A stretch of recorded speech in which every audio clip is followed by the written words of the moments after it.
How do you like being alone at home? Isn't it kind of exciting when after months of being in a house full of people, you suddenly get a day of peace? I felt the same when my family decided to visit my grandma Eleanor, as her health was falling rapidly. But they left me looking at how my exams were starting in 3 days. Not like I was going to study or anything in their absence. I had an entire plan of chilling and relaxing in this empty home. Right after they left, I first drew a bubble bath for myself and played the music of my choice, which I never got to when others were here since its lyrics were a bit lewd.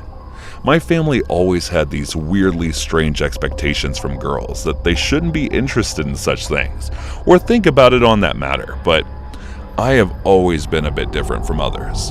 Trust me, sometimes I even surprise myself when I'm sneakily watching those kinds of videos in my room, and I got turned on by that. So I guess you get an idea of what I was going to do in that bubble bath. And those of you who didn't get it, I'll leave it to your imagination.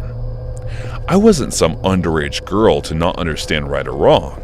Instead, I was a college student who had been single for almost all of her life and had some needs of my own. As I was giving myself a nice session and was almost on the edge, I suddenly felt as if someone was watching me.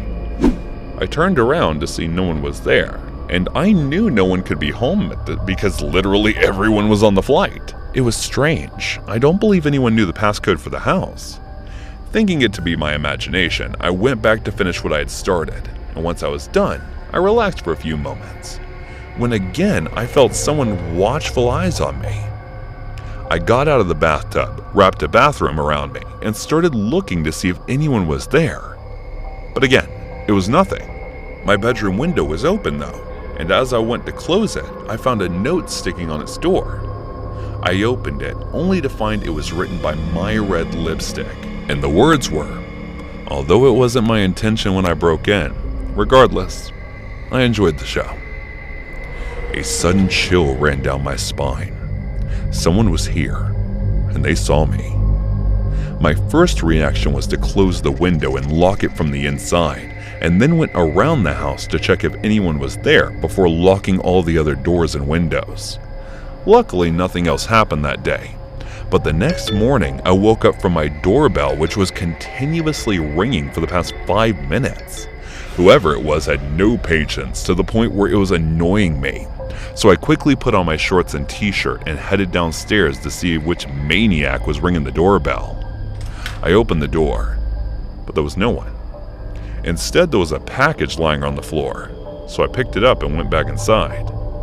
There was an address written over there, neither sender's nor mine, so I figured whoever it was must have left it on the door and run off. There was a weirdly slutty outfit in there when I opened the package with a note. "For tonight, do it in this, baby." My hands started trembling and I dropped them on the floor. I had gotten a stalker who was creeping the hell out of me. This seemed pretty dangerous with me being alone at home, and considering how my family wasn't going to come back for another week, I had to somehow deal with it on my own. But unexpectedly, nothing out of the ordinary happened for the night, despite me being fretful, till I fell asleep. I was awakened by the feeling of being touched by someone. When I woke up, I saw a boy wearing a mask. The reason I said it was a boy was because I could tell by looking at his physique that he was around 15 or 16 in his teenage years. But despite being a 22-year-old woman, I was still terrified by the look in his eyes, and the fact that he had broken into not just my house, but my room as well. Something about him was sparkling through his eyes as if he was saying he would kill me if I scream or make a noise. And not only that, he was holding a knife. He didn't do anything though, and left through the window. And when I came back to my senses, panic started to rise in me. Who was that kid? Why would a kid break into my house? I'm sure it wasn't just so he could feel me up with the fact he broke into my room the other day, as well as when I was taking a bath. But it was clear that whatever it was he wanted collided with his teenage hormones after he watched me that day. Not only that, but with the fact that he was coming and going around the house with such ease, he must live around here somewhere. But how did he unlock the windows? I remember quite clearly that I locked it before falling asleep. Anyway, I didn't strain my mind thinking about it anymore, and decided to have a walk around the neighborhood since I had a pretty good idea about the few houses which had teenage boys. The next day, as I was walking around, I noticed Miss Britt's son getting a scolding from stealing from her. Miss Britt's son was 17 years old at the time, but despite that, he looked 2 years younger than his age. By the looks of it, she had grounded him and was cutting on his pocket money, which led him to steal. Seemed pretty interesting to me, though, since she is known for being a perfectionist and quite strict. She was also one of those nagging Karens who's always sticking their nose in other people's business and always keeps track of how many years it's been since I last dated. Well, that gave me an idea of who might be the one breaking in, but before I could be sure, I needed to check something. I went back to my house and went through the places I put money, and bingo, that shithead was stealing from me. So that was the main reason he kept breaking into my house, and now that he already had started the game, I was going to right its end. The same evening when I was enjoying the nice cool breeze on my front lawn, I saw him walking on the other side of the road. As our eyes met, I waved at him with a big grin on my face, and I could tell by his reaction that he had gotten nervous. But I wasn't going to let him get away with this, so I called him over. He hesitantly crossed the road and walked to my house. "How's it going, Chase?" I asked, giving him the politest smile I could. "Everything's going fine." Well, his smile was awkward though, and I knew why. "It's fun." He looked at me with a confused expression, trying to figure out what I was referring to. "School," I said again, with a chuckle this time. Yes it is." He nervously chuckled in response. "So, what about are you doing these days? Is it fun messing with me?" I whispered in his ears after walking closer to him, which made him take a step back. "What do you mean?" He looked around to check if anyone was watching, which was kind of funny to look at. "Oh, you know exactly what I mean. And if you want to hide our little stalking and stealing a secret from your parents, you would be helping me with my needs. But of course, they are unique, and I'm not sure you'll be enjoying some of them or not." I gave an evil grin as I said that. He nodded nervously in response, and then I let him go after instructing him to come into my bedroom later tonight, just the way he had been for the past 2 days.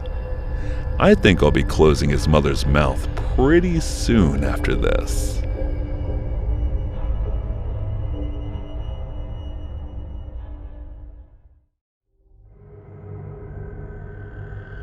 It was around the hottest month of summer when my old air conditioning stopped working all of a sudden. I got it checked by a repairer, and the guy told me that the damn thing was too old and was non-repairable, along with the lines that its part wasn't being sold any longer. I understood where he was coming from because it was a gift from my mom around 10 plus years ago when I moved out of the house. If I wanted to survive the heat, another air conditioner was a must, but there was a bit of financial condition I was going through, so buying a brand new one was out of the question. To get a cheap secondhand AC, I went to check on Craigslist, and after a thorough scan, I finally found one listed in the electronics section. I sent a few texts asking if it was available, and about 2 hours later, I finally received a reply saying it was. A woman called me for a few minutes later to text and introduce herself as Dr. Mary Elliott. She said I could give a visit in the evening if I wanted to look at it before buying, and the address she gave me was a well-known residential neighborhood, so I didn't think there would be a problem, or the thought of it being a fraud didn't even cross my mind. I gave her a call before heading out, informing her that I was on my way, and she responded with, "Give me a call once you're here." Even at that point, everything seemed normal to me, but as I called her after reaching the address, she didn't pick up the call. I called one more time, but again, no answer. Her number started to give an unavailable tone after the third try, so I decided to wait there for a bit longer before heading back, and as I was doing that, I was continually looking at the house to see if anyone would come out any moment. But when an hour passed by and her number was still turned off, nor did anyone approach me, I figured this was a prank or something. I decided to turn my car around and drive back, but as I was about to do that, there was a knock on the car's door. A man in his late 50s was standing there with a weird expression on his face. I figured him to be probably from the neighborhood, so I slid the door's mirror down and asked him what was wrong. "I've been watching you stand there for an hour, young man. Tell me what your business is here or I'm calling the cops on you." He threatened me, showing already dialed 911 on his phone, and all he needed to do was press the button. "I'm not up to anything shady, sir. I was here to buy an air conditioner from Dr. Elliot." I showed him the chat on Craigslist as proof that I was here for the AC, but the man's expression and response were rather unexpected than what I had imagined. "You're the third person this week to claim this. Whoever's put up that advertisement is fraud because it's been over 3 months since Dr. Elliot and her husband died in a car accident." This news came as a shocker, but he looked genuinely concerned while telling me this, so I believed him. I couldn't understand why anyone would try and impersonate someone dead. What did that person gain from doing so? It was not long after that I found out the reason behind this facade. As I was driving out of the neighborhood, I saw a woman signal me to stop the car, thinking her to be another resident of the neighborhood who was trying to know why a strange car was coming out of there. I pulled over to the side of the road, but before I could say or do anything, 3 armed men with huge builds jumped out of nowhere and pointed their guns at me. I was forced out of the car at gunpoint, and the moment I got out, they snatched my car keys from me. The woman was the one who got in the driver's seat, and the 3 men followed her to take the rest of the seats. I was not so brave to fight off armed robbers and risk getting shot, so watching them drive away with my car before calling 911. After reporting it to the police, I was told to wait there, and not long after, I was met with a cop car and 2 officers in there. They told me to hop in the back seat, and I did while giving them the information about my car and plate number, etc. I also described as they drove in the direction the car went about how these 4 looked. There was one black dude around 6'4" in height, and the other 2 were white, but their height must have been around 6 feet. The woman had short hair, looked Latina, and she had multiple tattoos on her arms and necks. Instead of doing a full car chase with the robbers, the 2 officers radioed it to the officers in the area, giving them the details of the car and those 4 people. After a few minutes, I was dropped at the police station by them to file a report, which I did, and since I had car insurance, I filed a claim on it as well. I didn't want the insurance money though, since I was hoping to get my car back, which I bought after saving for a long time, and there was also a sentimental issue with it, so I was not ready to let it go yet. A few weeks later, I got a call from the police, and they informed me that they found my car 2 states over. Someone had tried to register it at the DMV, and it came up as stolen, and when the cops contacted the man, he said a woman sold it to him for $1,300. The number she used to contact him was also fake, so we couldn't find her. Now the issue was that this man, let's just call him James, was also scammed just as I had been robbed by that woman, so he refused to give me my car back, saying he bought it fair and square.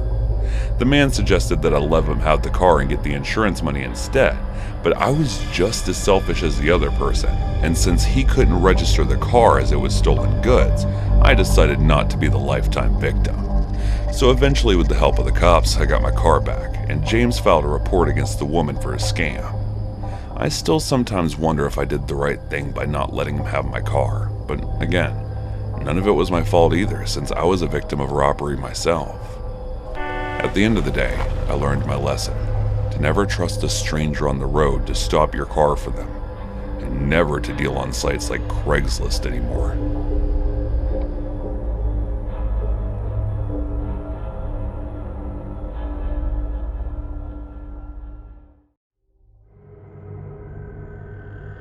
Over the years, I have worked almost all kinds of jobs, but some were weirder than others as I got to experience the things one can never forget. The job that I was particularly good at was the security guard.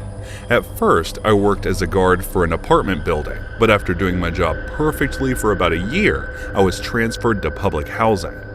Job transfers are always a hassle to deal with, and as it was so sudden and unrelatable, I could not understand why they did that. Guess they needed a guard desperately for this place. But as I got there, I noticed that I was not the only guard there. And the strangest thing about this was that all the 3 guards were newly transferred here just like me. As I started working there, I could tell that there was something weird and very wrong about this place. I just couldn't quite put my finger on it. But I wasn't the type to meddle in the things that were none of my business, nor did I care about anything else other than focusing on my work, which was important. One thing that I learned by working for all these years is that no matter how strange or weird the atmosphere of a workplace looks, you should simply just ignore it if you want to work for a long time. Finding another job with good pay is always a headache, and someone like me could not afford to be jobless even for a week. It was the third day of our work, and I was doing my job just fine when one of the new guards who was supposed to stand at gate number 7 came running to me. He looked like he had just seen a ghost or something. His face had a freaked out expression on his face and sweat drops were forming on his forehead. "What happened, Charlie? Why do you look so scared?" Even though I didn't want to, I asked anyway, looking at how he rushed at me. I thought maybe someone was giving him a hard time. "Huh? No, it's nothing," he said with a distracted mind as he kept looking in the direction from where he just came. "What are you doing here then? Shouldn't you supposed to be on your post?" I asked, but he didn't respond and continued to stare in the direction. I waved my hand in front of his, breaking his focus. He looked at me, nodded, and went back to where he came from. As I mentioned earlier, I didn't like to meddle in other people's affairs, so I simply just shrugged my shoulder and focused on my job. The next day, when we were all guards having dinner, he was acting perfectly fine, not all jumpy as the day before. So I casually mentioned it in front of others while asking why he behaved the way he did. The moment I said that, I could notice him flinching, and without anyone who could say anything, he said that I must be mistaken. I was offensive that he was lying and calling me one. But I noticed the nervousness on his face, so I let it slide, saying, "Guess I am then." All of us quietly finished our food and went back to our post. Even though I didn't behave that way, I was offended by him lying to my face when I clearly remembered what happened that day. That was why I stopped having group lunch or dinner with other guards and just started eating on my own. He noticed me avoiding him, but he preferred not to say anything and stayed ignorant. It was one day when I reached half an hour early. I decided to take a stroll in the area, and as I was slowly walking, I passed by the gate where Charlie used to guard and noticed that he wasn't there yet. I was still bitter about what happened the other day, so I continued walking when I had the urge to use the restroom. There used to be public restrooms near each gate that we guards used, so I went to the one nearest to the gate, and as I was finished and about to go home, I heard whispering coming from the back of it. Thinking that coming out at this time might not be a good idea, I stayed inside. The whispering was so clear that I could understand every word of what the person was saying. Whoever the person was, he was threatening someone, and I don't know why, but I decided to take a peek at whatever was going on out there. A man who was wearing an expensive outfit. Now, it's not just clothes, but the rings on his fingers and shoes and goggles that he was wearing. Everything seemed to be of some very expensive brands. He was grabbing Charlie by the throat, and he had shown a bulge of newly withdrawn dollar bills in his mouth. Charlie's eyes were full of tears, and it looked like he was suffocating. "You better fill your belly with all the money I'm giving you, and keep your mouth shut about the corpse and the scene you witnessed, or else making another guard disappear is not a big deal for me," the man said in an ominous, terrifying, whispering voice while gritting his teeth. Looking at his eyes, I could tell that he was a monster, and even if someone had to find it hard, they won't be able to find even an ounce of humanity in his eyes. And that was more terrifying than anything else, since he won't hesitate to do what he just said. Even though I wasn't the one getting threatened, my entire body started to tremble. Shaking like a leaf, I went inside the bathroom again and waited for them to leave. After about 20 minutes, Charlie walked in while stumbling and falling. As he entered, it was like his leg gave up and he fell to the floor. He started wailing like a little child, thinking that no one else was there, and so I decided to stay inside the toilet stall. For about half an hour, he continued to pour his heart out, and I couldn't help but feel sad for him as he seemed to be in a situation where there was no escape for him. I didn't want to entangle with it, so I just stayed still while restraining the urge to console him. When he was done, he washed his face and went on his way. After he was gone, I got out and walked to my post slowly with weak legs, hoping to not face Charlie. I had realized that not meddling in such affairs was just me being a coward, since there was nothing I wanted to do except save my own neck. And that realization hit hard.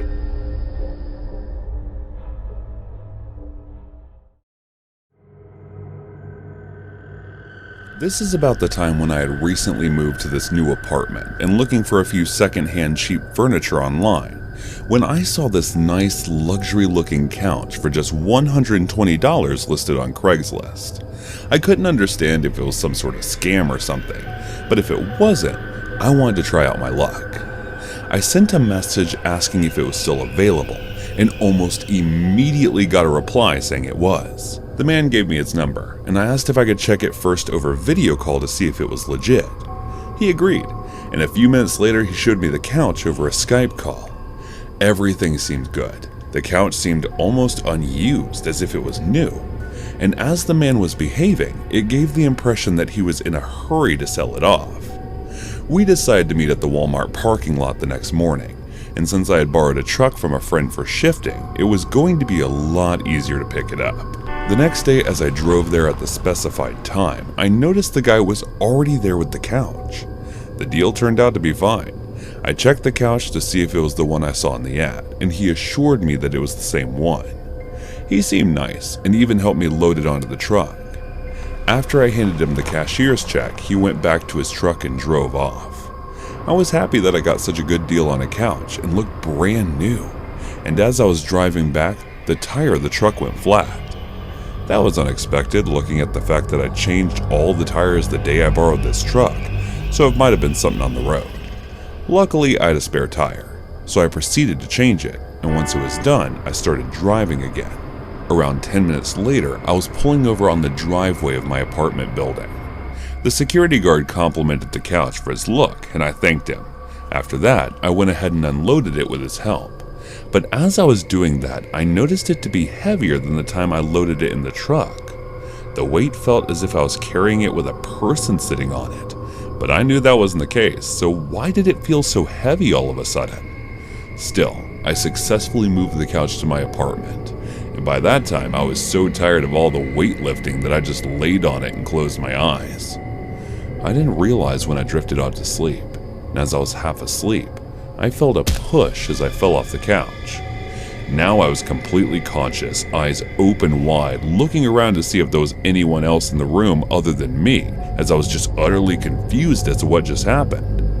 Thinking it might be due to my sleeping position that I fell off, I got up and walked into the kitchen to get some water to drink. It wasn't even noon yet, but for some reason my eyes continued to feel heavy, so it was better for me to sleep it off.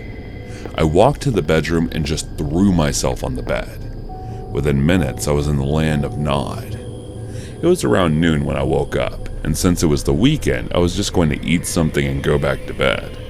As I walked out of the room, it felt like a shadowy figure just disappeared right in front of my eyes, giving me a sudden fright.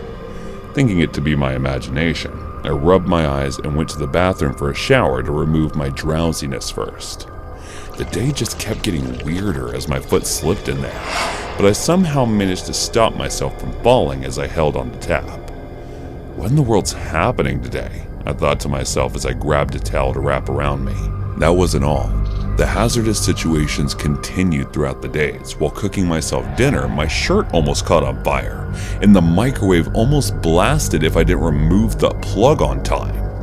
I don't know why, but as I was eating dinner, I couldn't help but think that every menacing thing started ever since I brought that couch.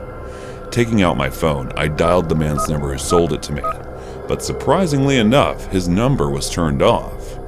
I tried multiple times only to realize that he might have used a burner phone to contact me all that time, and even his Skype account was closed off to prove that I was right. It could be just my imagination. There was no way a couch could cause so many troubles. That's how I tried to reason with myself as I finished my meal. That night, as I was talking to my girlfriend on the call, I felt like I saw a shadowy figure passing into the living room. There was no way I would imagine it a second time.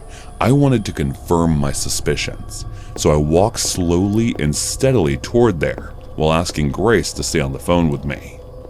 Trepidation walked over me, making me freeze as I saw an old man sitting on that couch. He turned to me, and his cold eyes met mine, causing my blood to run cold. Then he disappeared right before my eyes. I was so terror-struck that I couldn't move for a few seconds, but suddenly, adrenaline rushed over me, and I ran to the room, locking the door from inside. There was no way I was going to spend the night alone with that ghost, so I called Mark asking if I could stay there at his place for the night. He lived alone, so there wasn't an issue with him, and the moment he agreed, I grabbed the keys and wallet immediately and rushed outside the apartment. I made sure to turn the light connection off because after whatever I went through that day, I couldn't risk any fire breaking out in the apartment. As I was driving to his house, I made a few calls asking if anyone needed a couch, but there wasn't anyone who seemed to be interested in buying an old couch. That was when I remembered how the couch guy sold it to me with the fake contact information, and I understand why he didn't want me to return that thing to him. He gave me an idea. I still had the pictures he had sent me when I was making a deal with them, so I opened Craigslist, created a new account, and decided to put up an ad. Couch for sale for $140. I removed the haunted part because I wanted to get rid of it as soon as possible, and hit on the publish button. I've been following the news for the past few days about a murder, and judging by what they were broadcasting today, made it seem they had a new lead on it. But despite that, I believe it was going to be more than a few days for them to find the culprit. My name is Anthony Brisk. I'm in my late 40s. When I say late, I mean 49.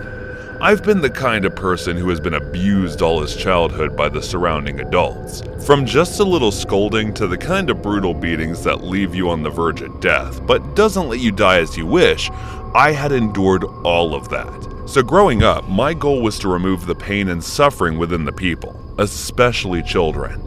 I feel like I'm again in those traumatizing days whenever I watch those poor innocent children struggling with their lives on the line, and I try to do whatever I can to separate the pain from them. It was just the other day when I was walking past the amusement park, I saw two little boys who were wearing dirty and torn up clothes getting scolded by a man.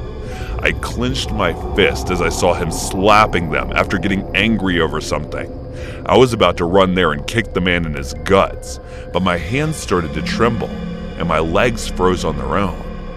Guess my body still hadn't forgotten the reaction of getting abused.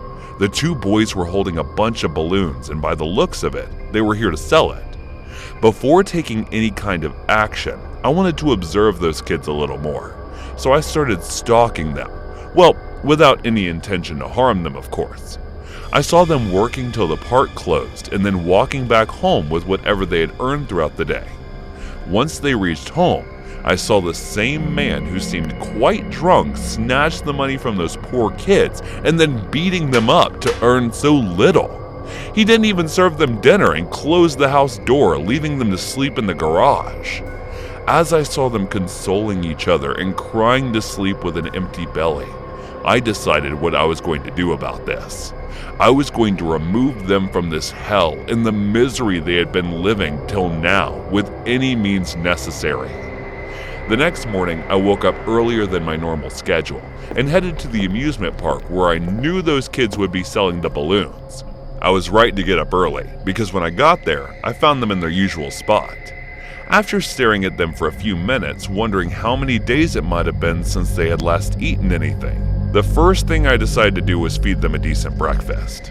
I approached them with the excuse of asking about the balloon's price, and when they hesitantly did, I couldn't understand their reactions. So I looked around me only to find people giving them a weird look while whispering something about them. I got it. The reason they couldn't sell their balloons despite being in an amusement park is the people. People only care about outer appearances, so of course they would have been thinking of these children as filthy beings, which was the reason I hated this world. Nice people didn't belong here. How about I buy all the balloons, kid? As I turned toward them asking this, their faces lit up as if I had solved all their problems. Really? They asked with their eyes full of hope and sparked them at me. Yes, but on one condition. Their faces dropped as I said that. The kids might have traumatized experiences to thinking I was trying to do something to them. Nothing weird, I promise. I just want to feed you guys breakfast and have fun in this amusement park like all the other kids. You know you won't have to do anything after selling me all the balloons besides going home, so why not accept my offer? The notice I mentioned home was because I could feel hesitation on their faces, and this way they would not deny looking at how scared they were of that man who I assumed was their father. I could tell by their shifting reactions that they wanted to believe me and run like the children they were, but the fear of their father beating them up again was also there. Once they accepted my offer, I took them to the food stalls and fed them until they told me they were full. Then I started talking to them on rides one by one, which was quite fun for all three of us. But as I was about to leave them, my heart started to clench with the thoughts of them getting the same thrashing treatment as earlier. Hey kids, you guys want to watch the circus on the other end of the amusement park? I asked. But isn't that the one people keep calling lame, so there isn't one around there? They asked with their innocent eyes. Trust me, kids, it's going to be fun. Now, follow me. They followed my lead as we reached the tent of the circus. I looked around and there was no one around, so I sneaked them from the back side since I knew there wasn't going to be anyone there as well. As they were walking slowly to the front, I took the handkerchiefs I'd prepared for which laced with chloroform and put them on their noses. Right after they passed out, I dragged them to an area where no one would be able to see. I had already done all the thinking and preparing, so I took out the knife from my bag and stabbed them in their stomachs. Trust me, I cannot explain the amount of pain I was enduring as I did that, but according to my judgment, it was necessary to rid them of the pain and suffering they had been enduring. After all, it was my lifetime dedication to separate the misery from such children. This world isn't the kind of place that would treat them well. As I was thinking all this and stabbing them aggressively, my tears didn't stop themselves from falling auspiciously. Once I was sure they were dead, I put them in the caskets that were put there for the show. Well, it was so their bodies get discovered and then the proper burial they needed. I had spent all my money on them today, so I wasn't left with much.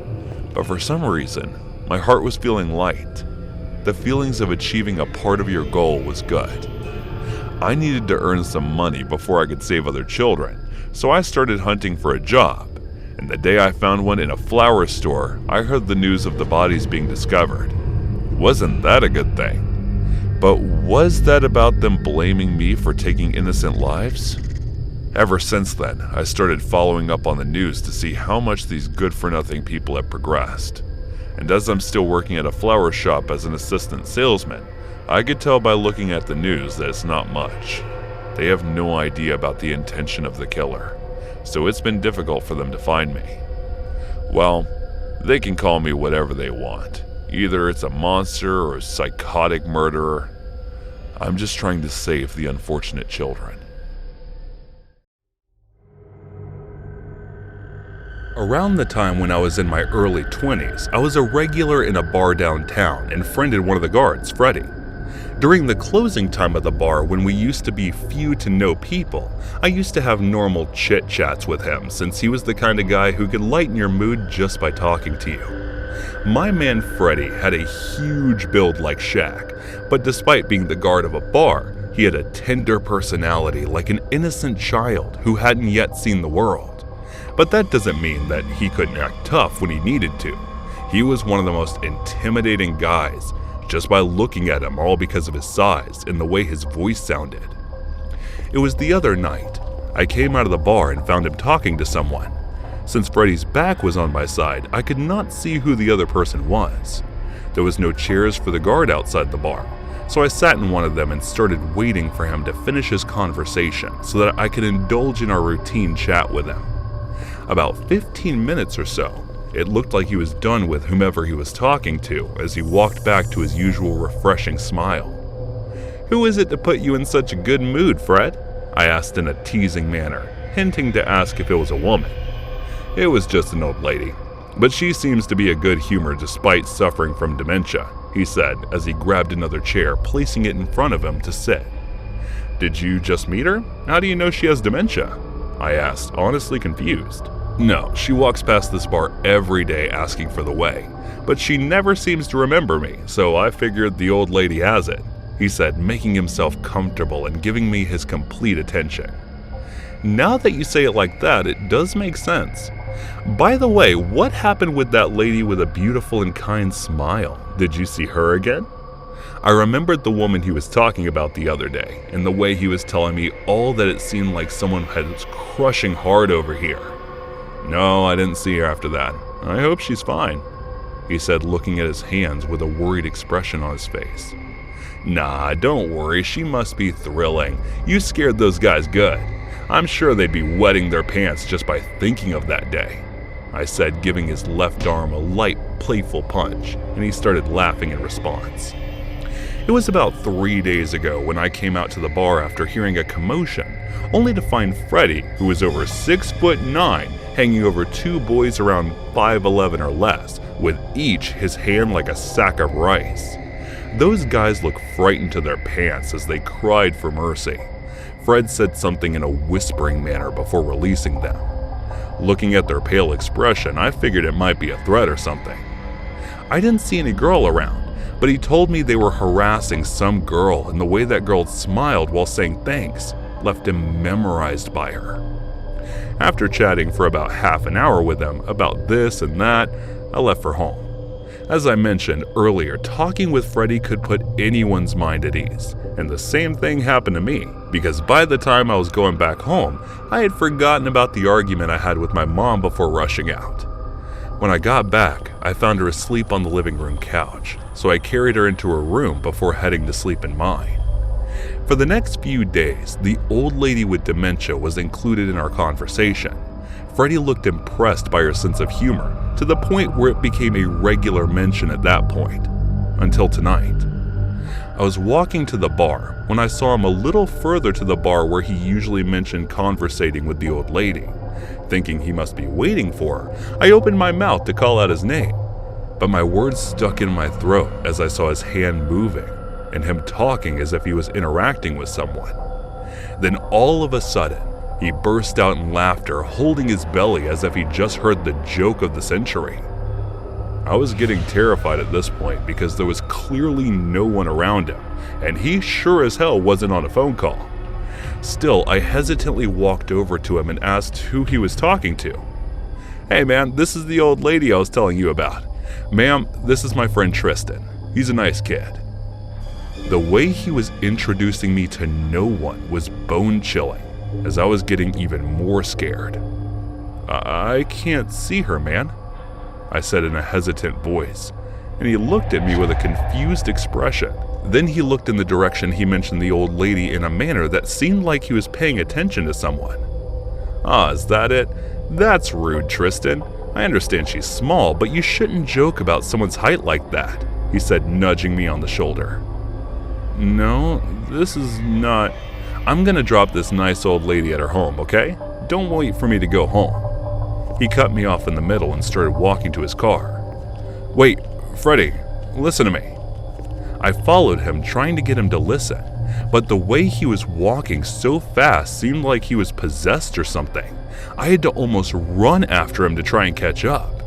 I kept calling him to tell him there was no one with him, but he didn't let me and went inside the car. He drove straight into the pole with a speed in front of my very own eyes, causing his car to crash into it. I ran straight to him and somehow managed to get him out as he seemed unconscious and wounded. After that, I immediately called 911 and asked for an ambulance. It got there within the next 15 minutes and Freddie was taken to the emergency room to get instant treatment. Doctors told me that nothing seemed severe except for the hit he had gotten on his head caused him to go into the state of a coma. They can't say when he'll be able to wake up, and I'm still debating with myself if I should mention the old lady to him or not. I understand that if he told me that she was real, so she must be, just not in the form of a living being. And if Freddie could see ghosts, then I'm starting to question the existence of that girl he had a crush on. This library that Mary and I went to became the last library she ever visited, and the one I started to hate. I was in school when I first developed a crush on Mary. She was the girl out of my league, and I was a nerd in school with no chance with any sort of girl. Soon, the school was over, and we all decided to head for college.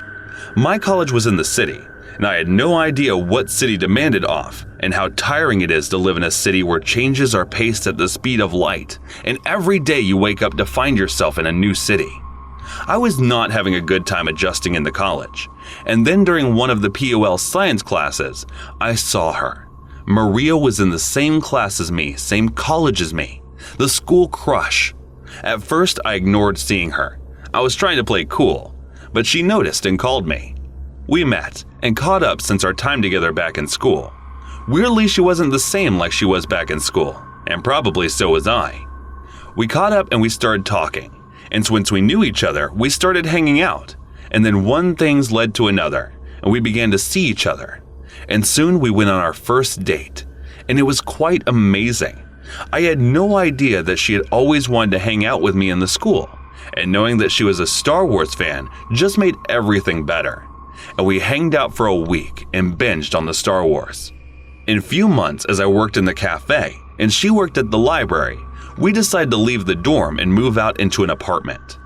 A year later, on our anniversary of first date, she scheduled a date at the library, and we decided to meet up. She met me at the Shakespeare section, and we kissed.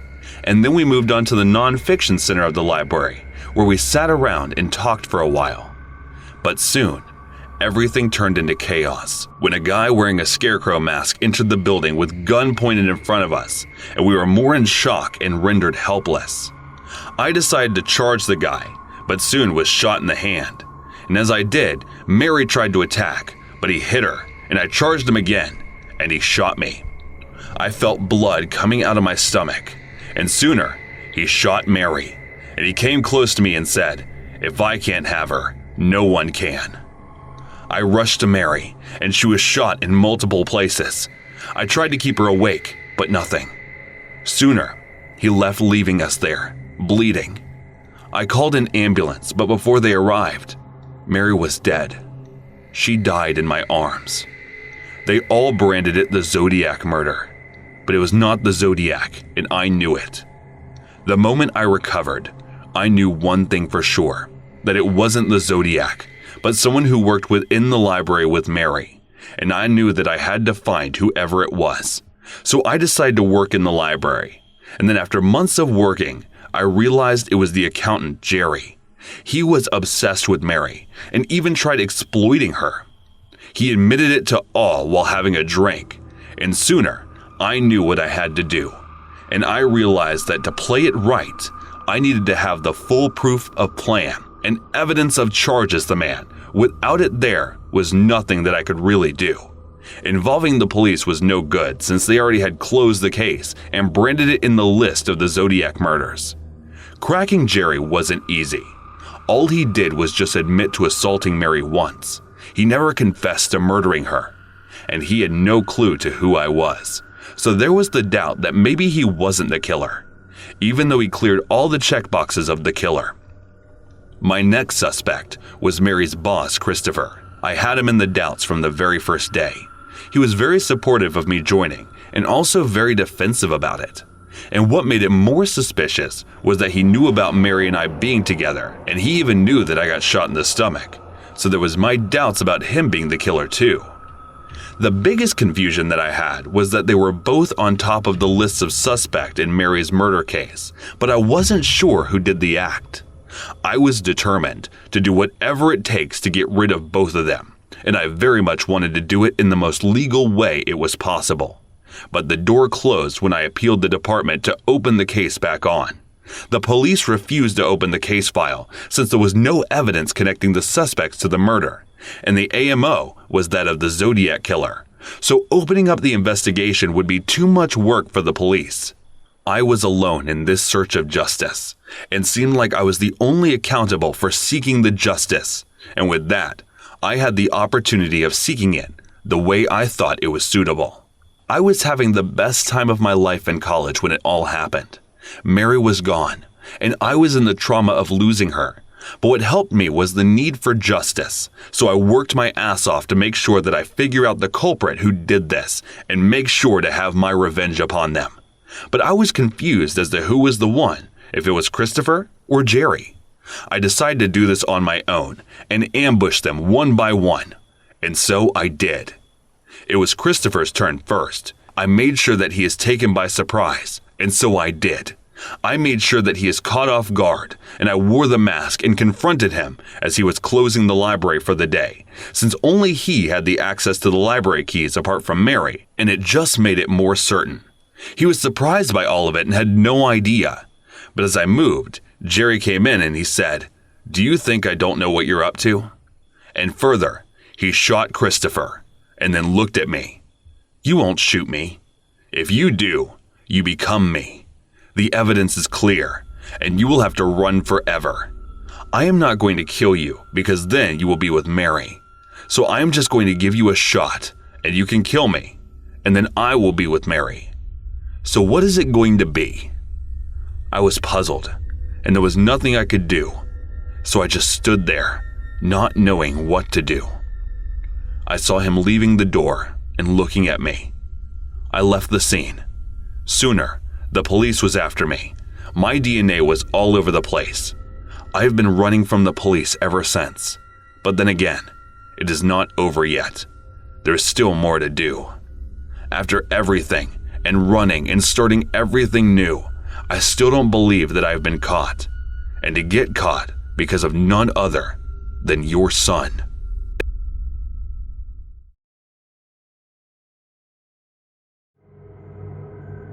That time, I was 21 years old.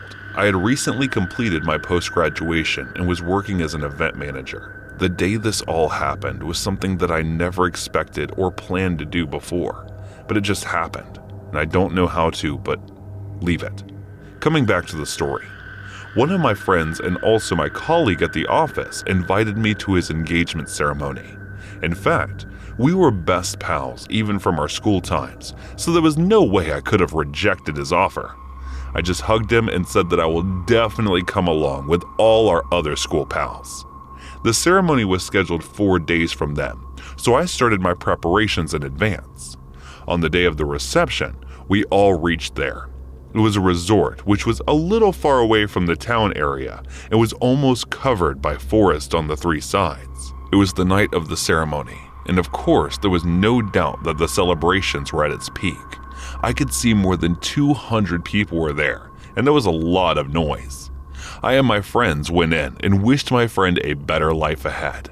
After that, we searched for the bar counter and went there to have some alcohol. It was like we were bachelors enjoying our full swing. We drank, but not that much. We wanted to be in our senses, so we controlled ourselves, and I asked my friends if anyone wanted to smoke.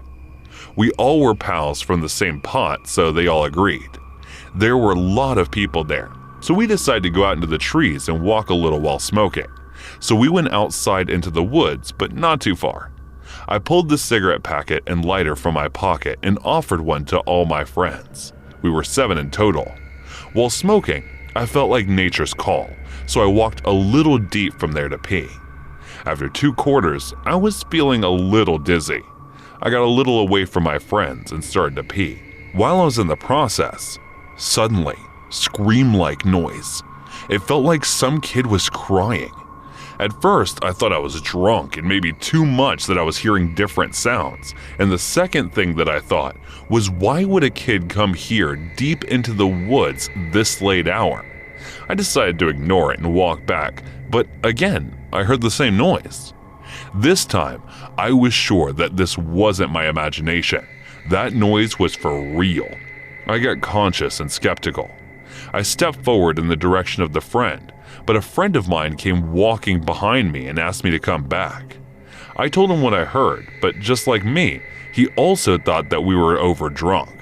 He came to me and started to pull my hands to walk back to others, but all of a sudden, the same voice repeated again. This time, I was not the only one who heard it. My friend also felt it. This time I was 200% sure that there was some kid in the woods now, and all my other friends also arrived there. We both told them that there was someone in the woods not too far from us, but they all insisted that it could be some wild animal that we might get into trouble.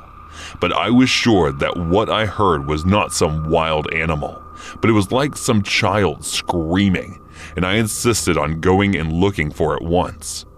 My friends were not in the mood to leave their enjoyment, but ultimately, we all decided to go and check for once. So I and my friends started to walk in the direction of the noise. On the way, we all picked up some sticks in case we needed if we confronted some wild animals. It was immensely dark, and not everything was clearly visible, but we kept on moving slowly.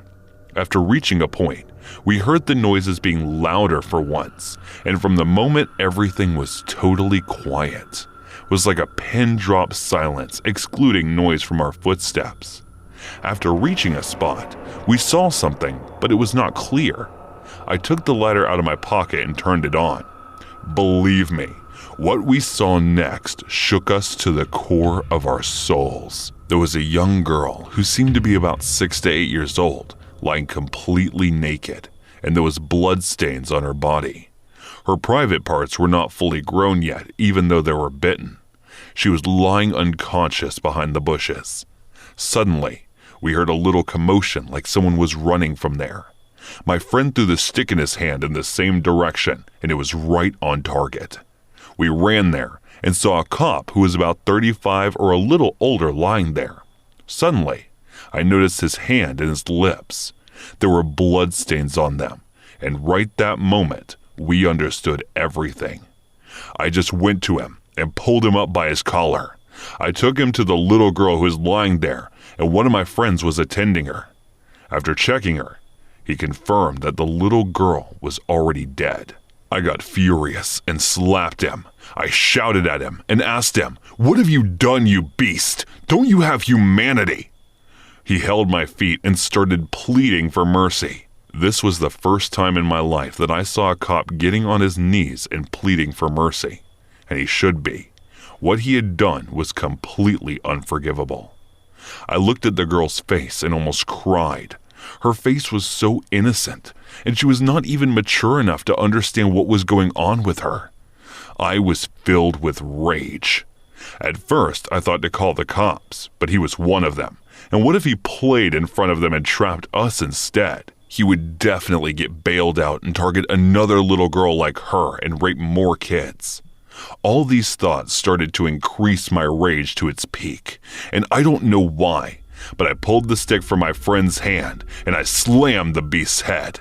And this didn't end there. I kept on slamming him till my friends came and stopped me.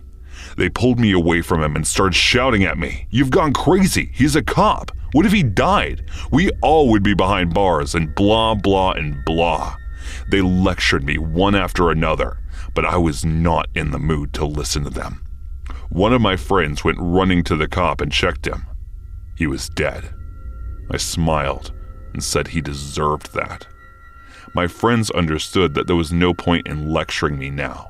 The only option was to dispose of his body as soon as possible. One of my friends asked others to put some leaves and sticks on his body and burn him with the lighter, and he took me to the car and then drove me back to his apartment. I was totally in a different situation, and after reaching there, I don't know how, but I slept. The next day, I woke up and remembered all the incidents that happened tomorrow. Now, I was feeling scared. I knew I hit that cop badly enough to die. I called my friends and asked them about the situation and what happened after I left. They told me that they had disposed of his body and there was nothing to worry about now. They also asked me to destroy my SIM card and purchase a new one for safety in advance. I did what they asked me to. The next day, some villagers who were roaming into the woods found the body of the girl and the cop, also who was already burnt, and called the cops. They took his statement about what they saw and everything, and then took the bodies of the little girl and the cop for further testing. A few days later, the little girl's death was in the local news, but the title was something that we never expected. They gave the title that how a cop lost his life trying to protect a minor girl from being raped. We were shocked that the real villain of the story was being seen as a hero, but there was nothing we could have done. You all can call me a murderer, but to this date, I don't feel any regret for what I did. He really deserved that, and he paid for what he did. Now everything is up to you all. You decide on your own what I did was right or not.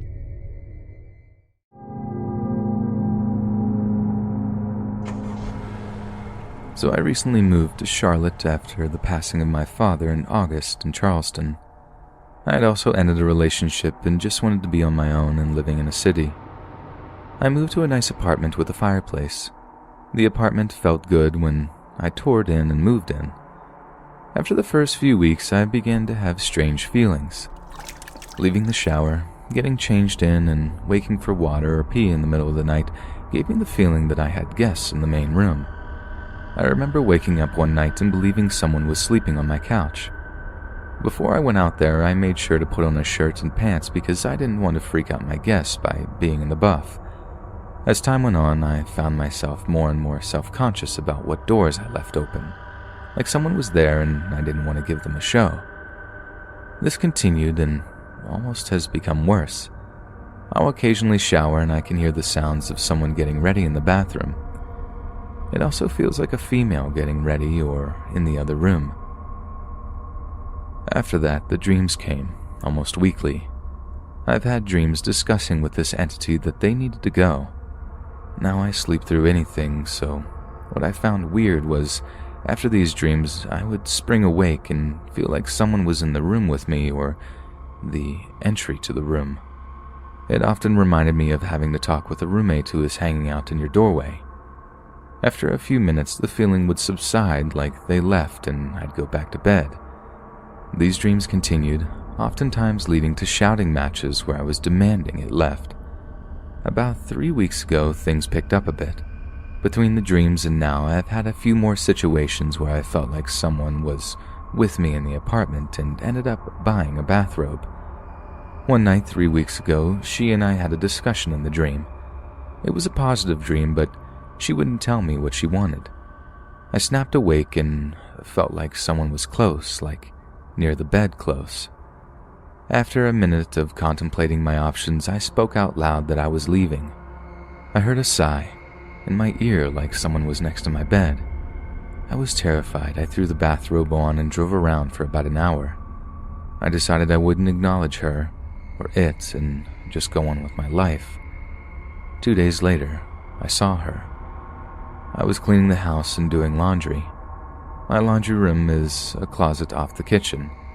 I was in the laundry room in my boxer socks and a tee sorting laundry at the time. I got the feeling that someone had just come in the front door. Milliseconds later, I look at the other side of the kitchen and saw a woman standing there. I screamed crazy loud and she was gone. She wasn't in any crazy old clothes from the Victorian era. Actually, she looked like she was wearing a blue and white 80s-ish shirt and some jeans. I'm mad that I panicked because I couldn't see her face before she was gone. I was mad, so I started addressing her. First, I would tell her I needed to sleep tonight and to leave me alone. A few days later, I asked for a sign. Stupid, I know. Well, I have this antique bell thing, and after running out for food, I came home and found it rolling across my floor in front of me.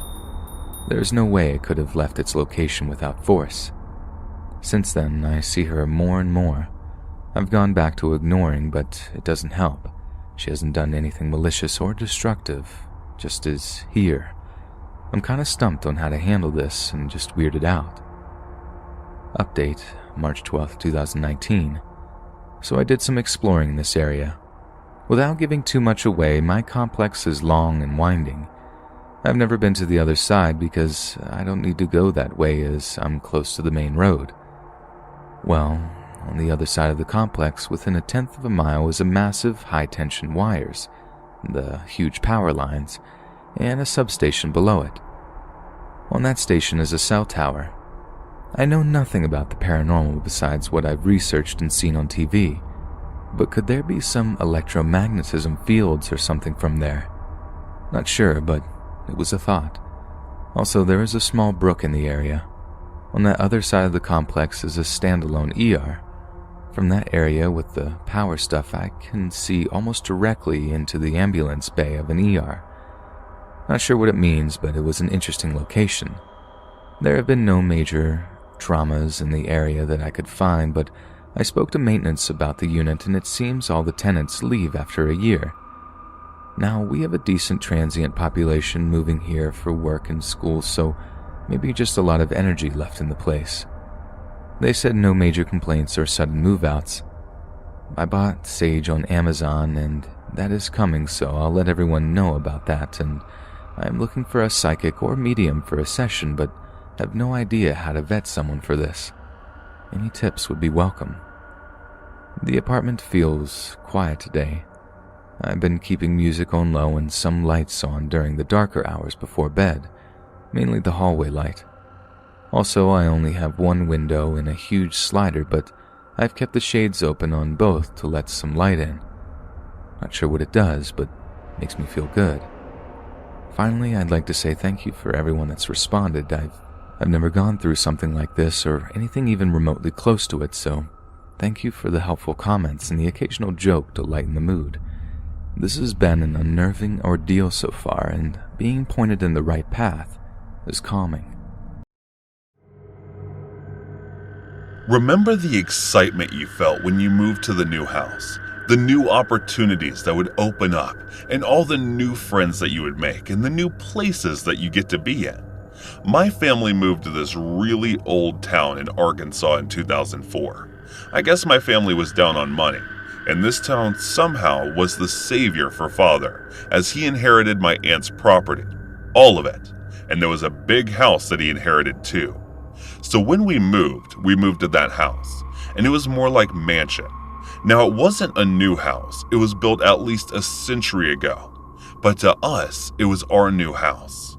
The new house in Arkansas, as I recall this adventure, I was someone who was born in the fast-paced New York, and then the shift brought me to such a drastic halt that it was unbearable for me in the beginning. I was a city boy, and I was suddenly in a place that was slower than what I had been used to, so finding a balance was something that was important to me. My school was from a bike distance, and I didn't know anyone there, so going there on my own was something I wasn't into. As I got to the place, I saw kids turning their heads and looking at me, and probably judging as to who this new kid was. It was almost as if everyone knew everyone there, and I was someone new, and obviously some thought it might be best to try and bully the new kid. Well, I might have been from a city, but I wasn't one of those soft city boys that cannot defend themselves. A tall student probably held back, moved closer, and said, "Hey, new kid, you got any lunch money?" And I said, "I have lunch money, but it's not for you." He was big, and certainly it seemed that my comment made him angry. He tried grabbing me, and I held his hand and punched him right in the gut. I must have been smaller than him, but there was no way he was going to get an up on me.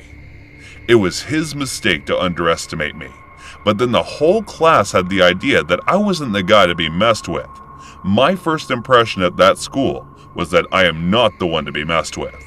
It was the first day, and I was in detention. They told me to call my parents, but since they were not really back, so I had to stay back in the school.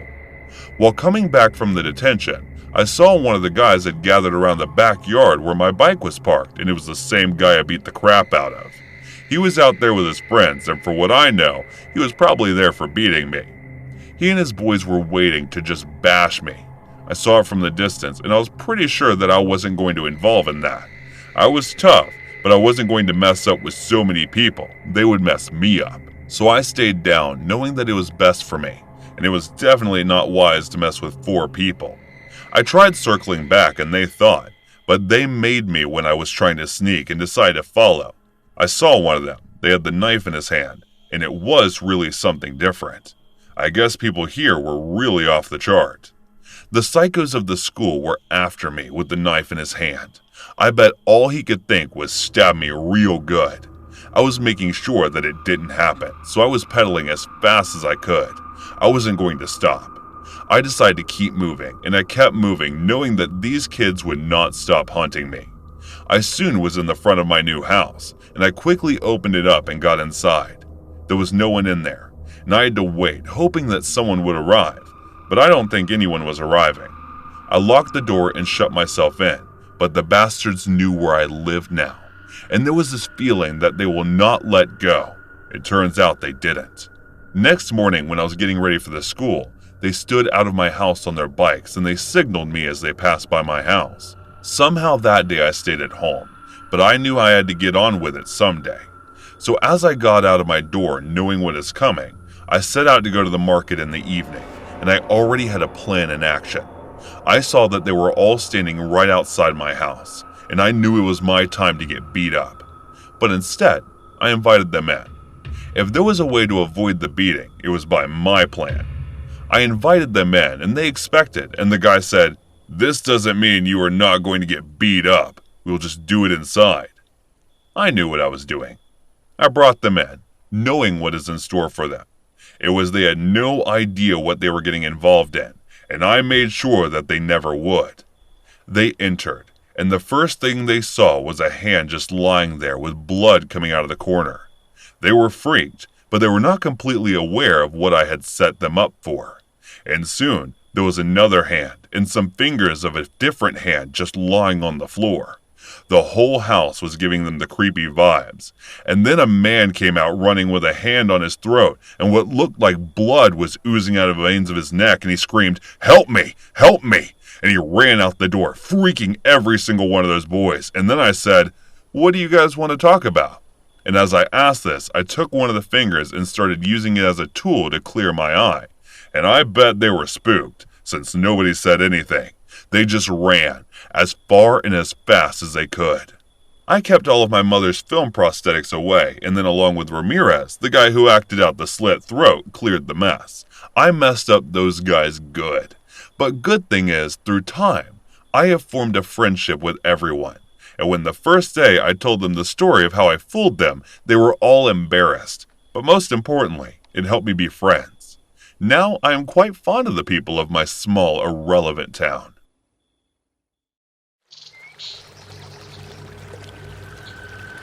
I've done a lot of reading up on succubi lately in hopes of finding an answer to this. And I think I have indeed gotten an indirect answer through what people had to say here on Reddit, Quora, and several blogs.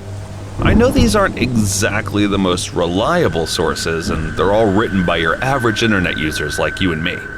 But my concern is that they are all pretty much saying the same thing, which is leading me to believe it is valid. But what I'm looking for here is a more direct, clear-cut answer. So I'll get right to the point. I think I might have accidentally summoned a succubus by unintentionally meditating. From everything I have read, I have learned that apparently simply sitting down meditating and telling yourself what you want to call a succubus will not cut it. Now, what I'm about to say is going to sound like the stupidest thing ever. But what happened was that all I did was get horny last night, as I typically do, but definitely wanted to spice things up using binaural beats from YouTube. I am not incredibly spiritual and deemed that I cannot be easily hypnotized. But in a nutshell, I would turn on these videos to play in the background at high volume, either through my speakers or headphones while watching porn. I simply thought this is just a video on YouTube uploaded by some random guy who is trying to get views, that he is claiming to do something that seems cool and all but probably won't do anything or curse you to and bind you with a succubus for 100 days. Don't get me wrong, doing this made the experience way more intense and I loved it. I was able to repeat this experience this morning, this afternoon, and then about an hour or two after that, playing these binaural beats in the background at high volume in an attempt to put me in a trance and make myself truly believe that I was summoning a succubus, but will come to my senses after getting the post-nut clarity followed by brushing it off and going about my day.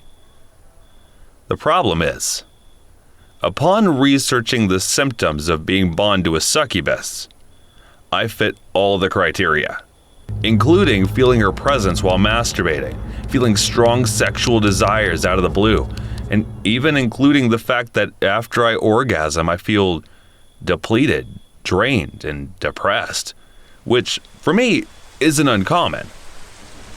So basically, what I'm asking is, did I mess myself up over here? Or is it in fact just all in my head, which is another common symptom as well? I don't know the first thing about demons or demonology. I read up a little bit on succubi before, so I knew about them and how they worked going into this. And I understand this was impulsive and a very stupid decision, knowing that these things are demons and are not to be messed with. In other words, I know I was playing with fire, but I think I might already be too late. So all I'm asking for here is reassurance that I am okay, and which my fear will prevent me from risking this again, or for help assuming I successfully am bound to a succubus right now. It's just that isn't the way I went about it. Kinda silly. Like, I went into this thing just being horny and immensely craving sexual pleasure. I did not go into this with any sort of intent or really anything that's allegedly mandatory for any sort of ritual, including meditation to work. But I just don't know enough, and I'm getting a little worried and paranoid about it now. If anyone can provide any sort of feedback, insight, reassurance, answers, etc., it would be greatly appreciated. This happened 24 years ago in July of 1996. I had finished my term of service for the Army. I was stationed at Fort Hood, Texas, and decided at midnight I would out-process and travel back to Wisconsin. All day I was so anxious to go that I had trouble sleeping. Finally, at 23:45, I got out of bed and went to sign out with the desk sergeant. Of course, knowing people wanted to sign out at midnight, he decided to do his rounds.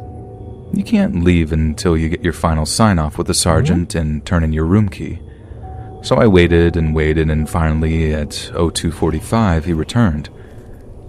I turned my key in, got the sign-off, and at 03:30 I was on my way. At first I was so full of adrenaline that I felt that I could drive for days. Unfortunately, that adrenaline didn't last long, and by the time I was getting through Dallas, I was nodding off. I decided just past Denton that I would pull over at the next rest stop and take a quick nap until the sun came up. I could barely keep my eyes open when I came up to a stop. I pulled over and got out of my car to get some air and throw something away and to get a look at my surroundings. There were only about 3 other cars and 2 semi-trucks there. It was a picnic stop and not a rest stop, so no restrooms. I threw my trash away and glanced at a poster of a few missing persons, but I really didn't pay any attention to it. I went back to my car, which was a basic Geo Metro. No radio, no power windows, no power locks. I cracked the windows and turned on the boombox I had for some tunes and laid down to get some sleep. I was only asleep maybe 5 or 10 minutes when I felt my car shake just slightly. I cracked an eye open and looked and didn't see anything, so I blew it off and went back to sleep. I then heard what sounded like my door handle being pulled and scratched on the door key. I then sat up quickly, but I didn't see anyone there. I looked at all the windows and didn't see anyone, so again I shrugged it off as me being tired and laid back down and turned up the radio. Being a Texas night in July, it was hot, but I was so tired I just laid back down. A few more minutes later, I heard the door handle again and car really shook. I sat up quickly and saw a man standing at the passenger's side looking in. Even though it was hot and humid, he was wearing a red sweatshirt with the hood up and I couldn't see his face. Being young and dumb and just out of the military, I yelled at him asking, "What the F do you want?" He just stared at me like an idiot and I got out of the car. Mind you, I'm only 5'6", but I was livid.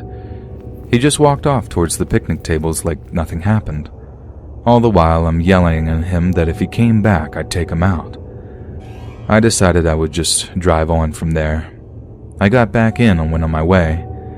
Even though I was so upset, only about 10 miles down the road, I was super tired again. Luckily, about another 10 miles down I-35, there was another picnic stop. Not sure why North Texas doesn't have rest areas, but they don't. I pulled into the second picnic stop and backed into a spot just in case I needed to leave quickly. Not sure why, but there was only one other car there and no semi-trucks. I again locked the doors, cracked the windows, and turned on my boombox. I fell asleep right away, and about 30 minutes later I hear a loud thud on my driver's side window. I jumped up and looked around, and no one was there.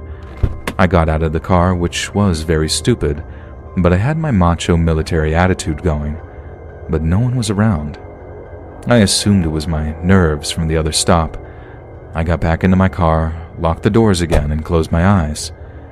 This time I was too amped up to fall asleep, so I laid there with my eyes closed.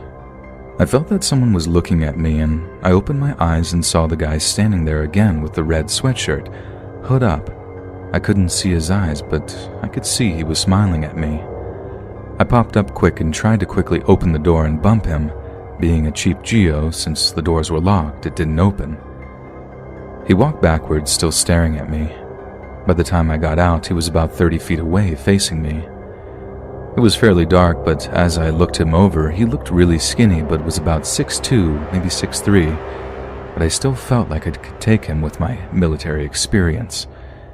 He was wearing the red hooded sweatshirt, blue jeans, and green tennis shoes. For some reason, I thought the shoes looked odd. I could see something shine every now and then as he stood there staring at me, and I honestly believe it was a machete. I quickly reached into my back seat and grabbed my baseball bat and started yelling at him to come get some. I'm not really sure why I said that. He started walking towards me, and I took a few steps towards him, not really thinking. As I got about 5 feet away from my car, and he was now about 15 feet from me, a yellow van pulled up quick and parked just off to the side of the road. I finally realized what was happening, and I saw 2 guys also wearing hooded sweatshirts in the van. Before they could get out, I ran back to my car. I had left the keys in the ignition. Since I had backed in, I was able to cut it hard right and peeled my car out of there.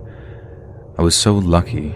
Being a manual car, I didn't stall the car because the other 2 guys were out of the van, and the first guy was just about at my car. I jumped back on the interstate and didn't stop until I was about 20 miles into Oklahoma. I stopped for gas and to use the restroom. In the restroom, I noticed that same flyer I barely glanced at the first picnic stop. It was basically a flyer with several missing persons on it and warning people not to stop for long periods of time at the rest areas. It described a possible suspect as possibly 6 foot, wearing blue jeans, green shoes, and a red hooded sweatshirt. I completely went white. Needless to say, since it was daylight, I drove the rest of the way to Wisconsin wide awake.